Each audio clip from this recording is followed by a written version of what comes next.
करेगा या जितनी लीलाएं करेगा उतने प्रकार के नाम रखते। सुनो नंदरानी, ये तुम्हारे गोद में जो बालक है यह निश्चित रूप से रोहिणी का बालक है, इसलिए इसका नाम बलराम पड़ेगा। बोलो कृष्ण कन्हैया लाल की जय, भागवत भगवान की जय। नाम पर संस्कार बनाया जाता है। इधर भगवान धीरे धीरे बड़े हो रहे हैं। आज भगवान घूमने के लिए बरसाना जा रहे हैं। भगवान घूमने के लिए बरसाना जा रहे हैं। बरसाने जा रहे हैं तो क्या देख रहे हैं कि एक विश्वानु की नंदिनी है, नाम है राधा। भगवान ने जैसे राधा जी को देखा,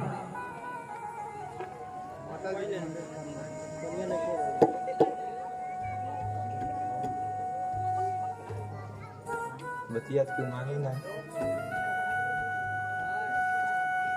बोलो भागवत भगवान की जय, कृष्ण कन्हैया लाल की जय। तो आज भगवान जो हैं वो बरसाना जाते हैं। बरसाना जाकर के देख रहे हैं कि विश्वानु की नंदिनी है, नाम है राधा। और भगवान ने जैसे राधा रानी को देखा वैसे भगवान के मन में हो गया, महाराज विवाह करेंगे तो राधा से ही करेंगे। भगवान घर पे आके, मैया सुनो, हमें विवाह करना है। मैया ने कहा, लाला खेलने कूदने कुमरे खेलो कूदो, विवाह बाद में होगा। नहीं माँ, हम विवाह करेंगे। मैया ने कहा, बताओ तुम्हारे लिए छोरी कहाँ से लाए? माँ सुनो, लाने की आवश्यकता नहीं है, पसंद करके आ चुके हैं। लाने की आवश्यकता नहीं है, पसंद करके आ चुके हैं। कौन है? भगवान कह रहे हैं, राधिका गोरी से, ब्रज की छोरी से, मैया करा दे मेरो ब्याह। राधिका गोरी से, ब्रज की छोरी से, मैया करा दे मेरो ब्याह।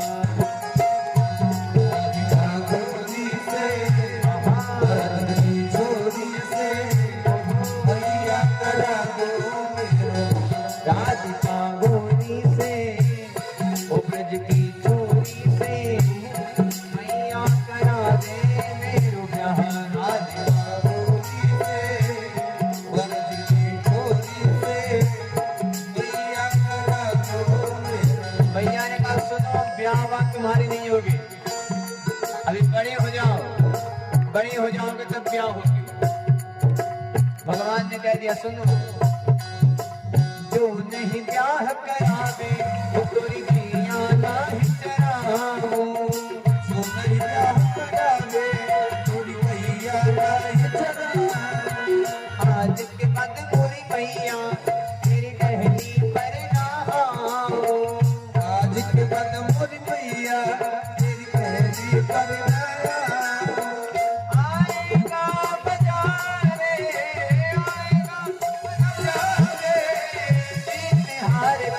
राधिका गोरी से, ब्रज की छोरी से, मैया करा दे मेरो ब्याह। राधिका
भगवान ने कह दिया क्या, ब्याह करेंगे, ब्याह करेंगे, आज की बात ना कुछ करेंगे, ब्याह करेंगे, ब्याह करेंगे, आज की बात ना कुछ करेंगे।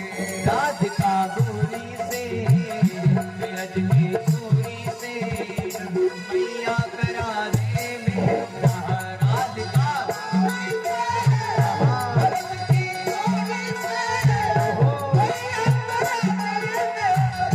राधिका गोरी से ब्रज की चोरी से मैया करा दे मेरा, मैया करा दे मेरा, मैया करा दे मेरा। बोलो भागवत भगवान की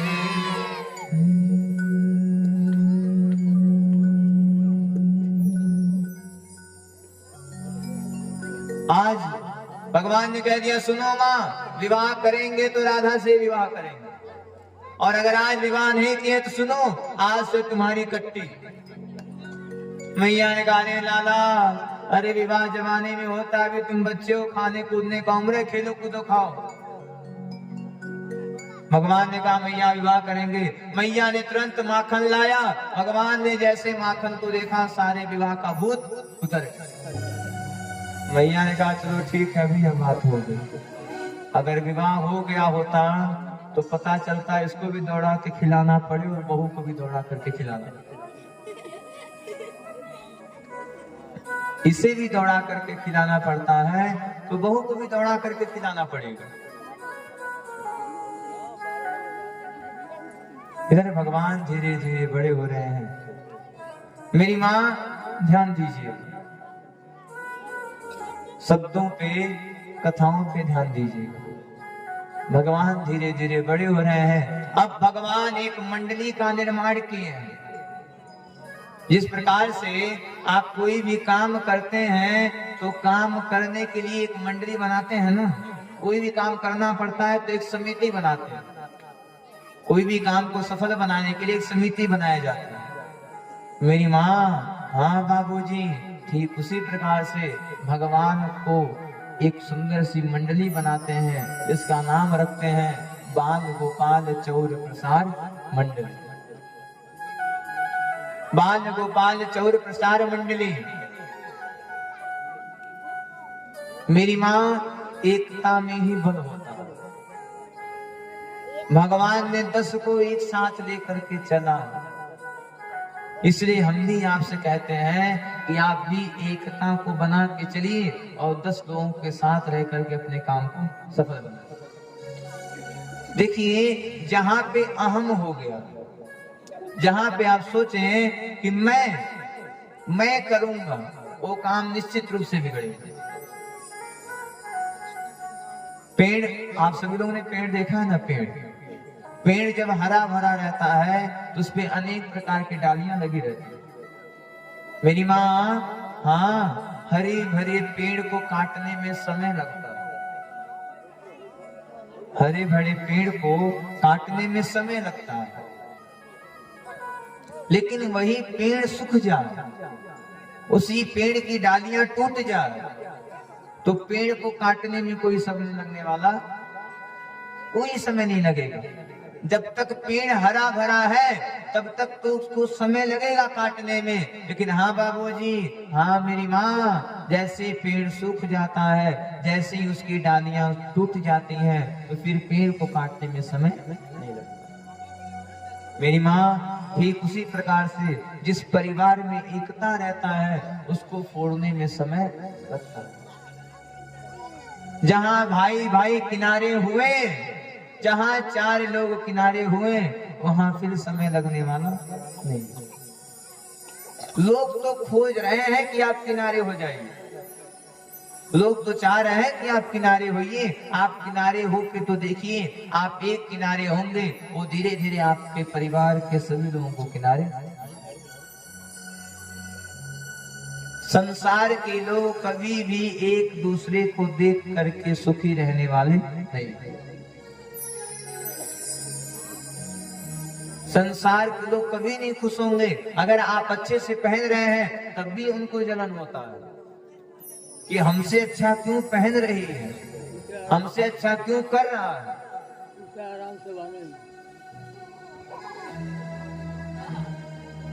और आप उसके जैसा ना पहनो फिर भी जलन होगा। देखो इसके पास कुछ है ही नहीं, नहीं पहनते तब भी जलन है, पहन लोगे फिर भी जलन है।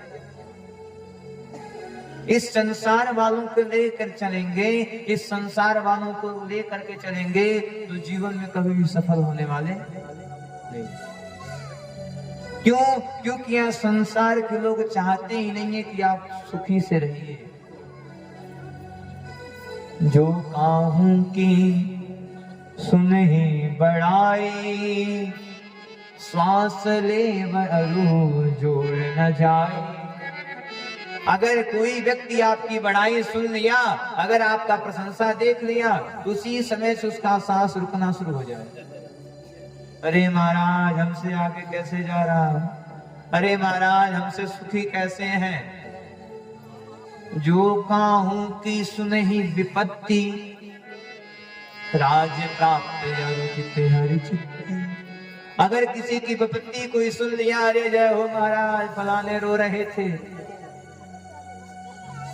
संसार के लोग चुपचाप होकर के आपके दुखों की बात सुनते हैं और हंस हंस के चौराहों पर गाते हैं। जब आप कहेंगे भैया देखो बहुत परेशानी है, खूब सुनेंगे, हाँ भैया सही बात है, अरे भैया ऐसी बात है, हाँ बहुत दुख पड़ रहा है। आपके दुख की बातों को मेरी माँ सुनते हैं और वही बात चौराहे पे जाकर के हंस हंस के गाते हैं। उसी बात को चौराहे पे बैठ के हंस के कहेंगे, अरे फलाने फलाने तो ऐसे कह रहे थे, फलाने तो ऐसे कह रहे थे। मेरी माँ जीवन में सफल होना है, जीवन में आगे बढ़ना है तो एकजुट होकर के रहिए।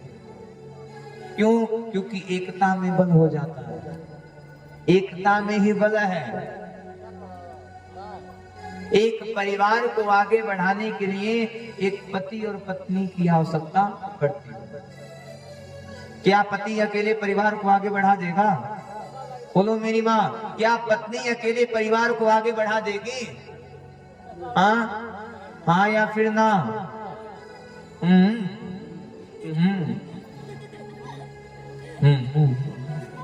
डर लग रहा है महाराज, कहीं दांत देख न ले, पता नहीं है कि नहीं है। बापू जी क्या आप अकेले परिवार को आगे बढ़ा दोगे?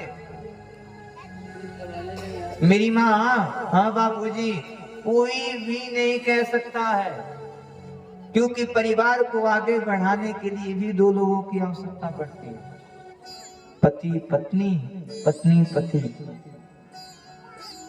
यहीं से आप सोच लो, थोड़ा सा दिमाग लगा लेना अपना।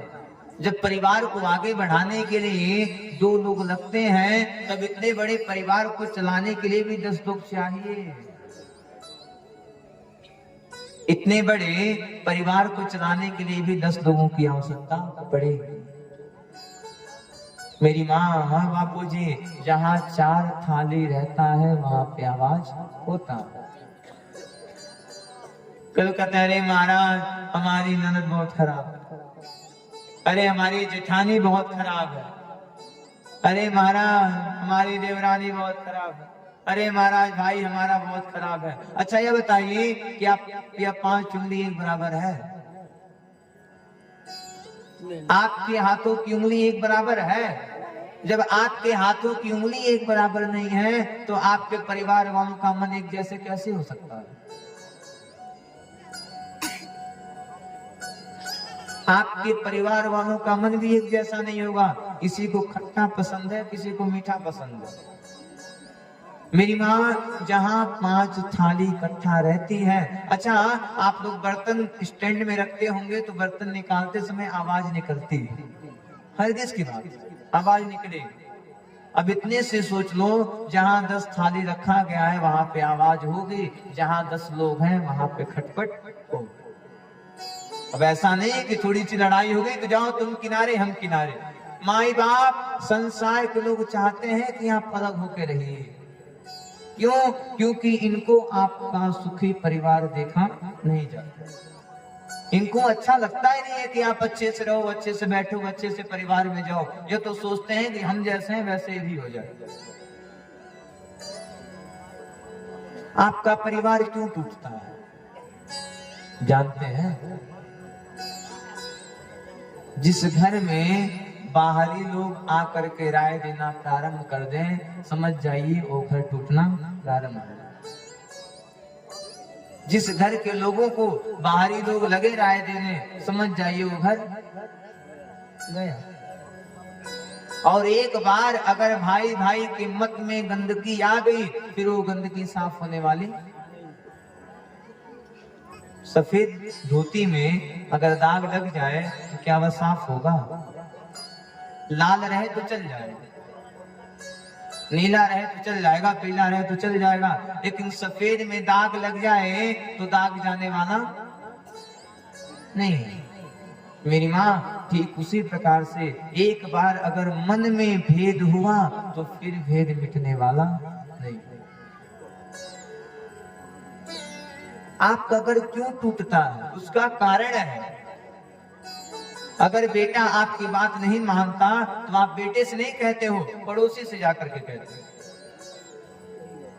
आप बेटे से नहीं कहोगे, पड़ोसी से कहोगे। अरे बेटा आपका है, गलती आप कर दिया, आप बेटे से कहो बेटा यह गलत है, तुम गलत रास्ते पे जा रहे हो। आपने कभी अपने बेटे को सिखाया ही नहीं, बशर्ते उसकी शिकायत पड़ोसी से जाके कह दी। अब बेटे को भी गुस्सा लग गया, देखो हमारी शिकायत हमारे बाप पड़ोसी से कर रहे हैं, भाई गुस्सा तो उसे लगेगा ही। माताएं अपनी बहू की शिकायत अगर पड़ोसी वालों से न करें तो सासू माँ कभी भूख नहीं सोएंगी। लक्षण है महाराज, आदत है। बहू की शिकायत बगल में, मेरी बहू ऐसी है। अरे नई नवेली लड़की आपके घर में आई है तो समय लगेगा उसे परिवर्तन होने में। ना जाने किस परिवार से आई है, ना जाने कैसे रिश्तों को देखते हुए आई है, उसको आपके घर को समझने में समय लग सकता है। क्या एक ही बार कोई 10 पढ़ लेता है? एक ही बार आपका एडमिशन 10 में हो जाएगा? बताइए, क्या एक ही बार आप 10 तल्ला बना देंगे? कभी नहीं। पहले एक तल्ले का निर्माण होता है, उससे पहले भी नींव खोदी जाती है, नींव को मजबूत किया जाता है। नींव कौन है? नींव है हमारे परिवार के बुजुर्ग लोग। अगर हमारे परिवार के बुजुर्ग ही मजबूत रहेंगे तो फिर घर रहने वाला। मेरी माँ, जहां लोग ही नरमस हो गए वहां तो घर टूटेगा ही टूटेगा।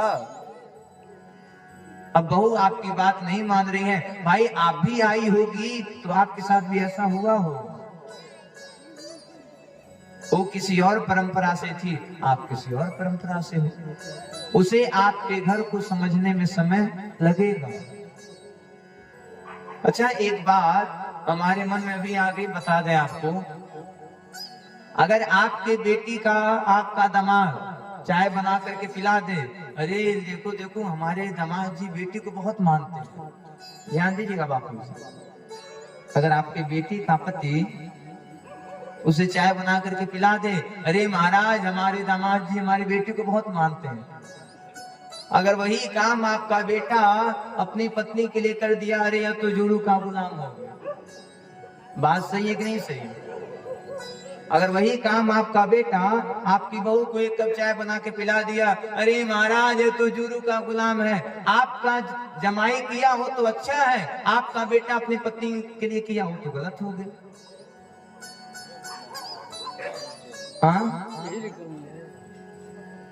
अरे महाराज हमारे जमाई जी खूब घुमाते हैं, हमारे जमाई जी खूब खिलाते हैं, खूब बना बना के खिलाते हैं। आप कहती भी हो, सुनो उनसे बनवा लिया करो। और वही काम अगर आपका बेटा कर दे तो जोरू का गुलाम। मेरी माँ, मन को साफ करिए। ऐसे भावनाओं को प्रकट करने से आपका परिवार बहुत दिन नहीं चलने वाला है। आप भी किनारे हो जाएंगे और आपका बच्चा भी किनारे हो जाएगा। अगर आप अपनी बेटी को अच्छे से देखना चाहती हैं, अगर आप चाहती हैं कि आपकी बेटी जहां जाए वहां अच्छे से रहे, उसका मान सम्मान हो, तो आप भी अपने बहू का मान सम्मान करना प्रारंभ करें। अगर आप अपने बहू का सम्मान नहीं करेंगे तो आपकी बेटी का भी सम्मान नहीं होगा। क्यों? क्योंकि वो भी एक न एक दिन किसी की बहू बनेगी। अच्छा, लोग करना नहीं चाहते लेकिन पाना सब लोग चाहते हैं। बिना किए पाना सब लोग चाहते हैं। अरे महाराज करना ना पड़े। बिना मेहनत के प्राप्त किया हुआ धन सार्थक नहीं होता।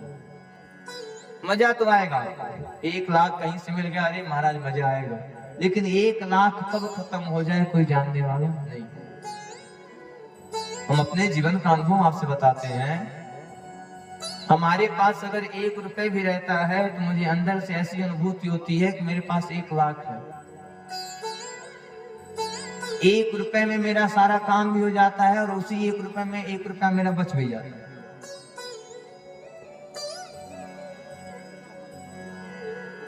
जीवन में कभी भी अगर चाहते हो कि आपका परिवार न टूटे तो आज से कान खोल के सुन लीजिए, कान खोल के सुन लेना, दूसरों की बात सुनना बंद।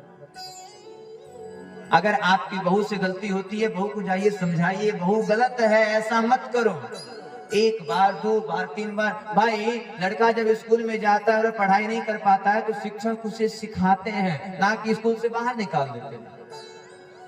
अध्यापक बच्चों को मार पीट के सिखा देते हैं, स्कूल से बाहर नहीं निकलते हैं, मार के पीट के सिखाते हैं। तो ठीक आप भी अपने बहू को उसी प्रकार से सिखाइए,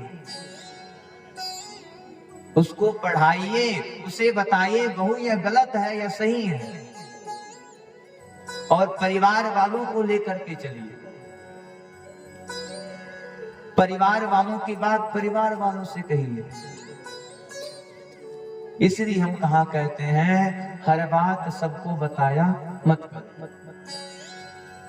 हर बात सबको बताया मत करो, हर आंसू सबको दिखाया मत करो। महाराज, लोग मुट्ठी में नमक लिए फिरते हैं, लोग खोज रहे हैं आप उनसे कुछ बात कहो। लोग मुट्ठी में नमक लिए फिरते हैं, हर जख्म सबको दिखाया मत करो। कोई आवश्यकता नहीं है, घर की बात घर में ही कहिए। और अगर आप घर की बात घर में कहते हैं तो आइए आज हम आपको गारंटी दे देते हैं कि आपका परिवार जीवन में कभी नहीं टूटे।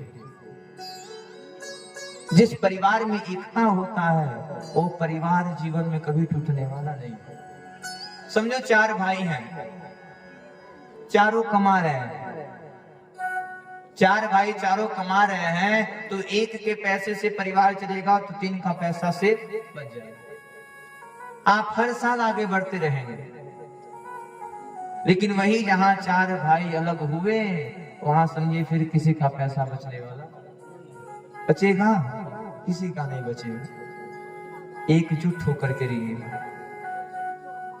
और आपका दोष नहीं है।